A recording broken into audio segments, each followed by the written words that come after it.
Right, the Union Cabinet on Wednesday approved the amendment in Goods and Services Tax Bill and dropped 1% additional tax on interstate sales as proposed in the current bill.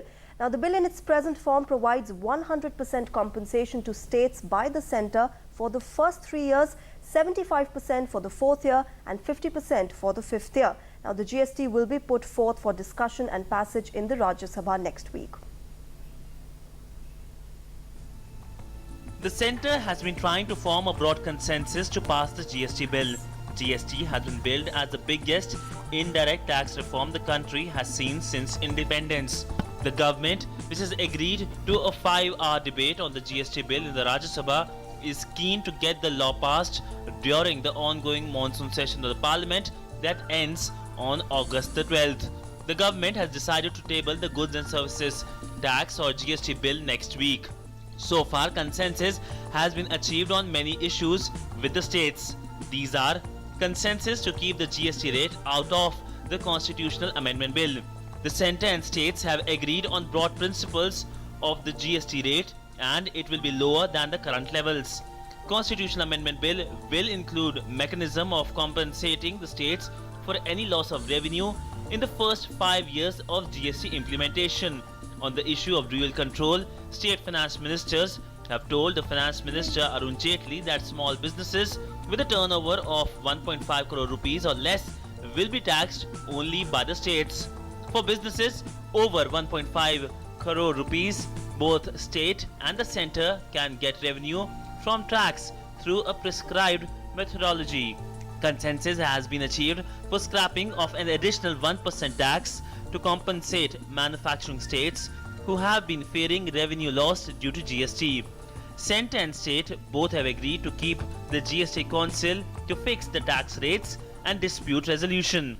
States are satisfied that in the constitutional amendment, the wording by which states will be guaranteed 5 years of compensation if there is any loss of revenue.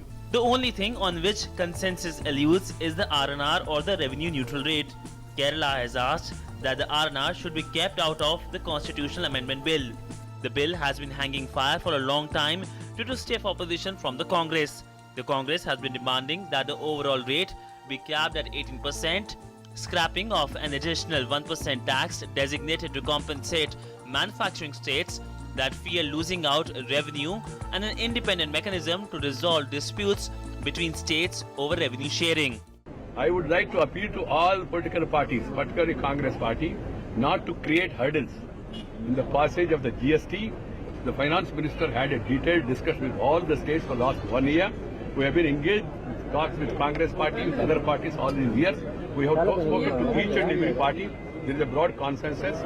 Don't obstruct the functioning of the Parliament. Parliament should function. You want to say something, I propose, you want to oppose, let the House dispose.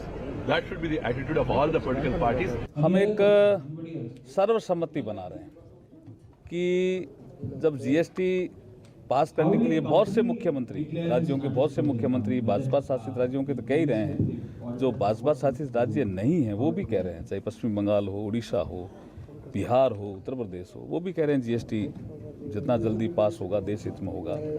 तो हम ये सर्वसम्मति बनाने का प्रयास कर रहे हैं और हम पूरा प्रयास कर रहे हैं कि इस मानसून सत्र में जीएसटी बिल को पास कराएं. So why is GST facing such difficulty in its passage? GST is a constitutional amendment bill. Such bills need to be passed by 2/3 majority in both the houses of the parliament. The GST or the 122nd constitutional amendment bill was passed by the Lok Sabha in May last year but has been pending in the Rajya Sabha. Once the constitutional amendment bill is passed by the parliament, it will be sent to states for ratification. At least 50% of states need to pass the bill for changes to come into effect. This will be followed by another legislation that will spell out the final design of the GST. The centre will have to pass the central GST bill, while each state has to pass its own GST legislation to bring the tax into effect. In the case of GST bill, the BJP has an advantage. Almost all regional parties have asked for a speedy implementation of the bill. But the number game in the Rajya Sabha is such that if the Congress and the BJP join hands, the bill can see an easy passage. The ruling NDA has 72 members in the 245-member House. It needs the support of 164 members to pass the legislation. The Congress with its 60 and AIIMS with 13 members need to be on board to support the bill. The bill seeks to replace a string of central and local levies such as excise and VAT into a single unified tax and stitch together a common national market. Sudhanshu Subal, DD News, New Delhi.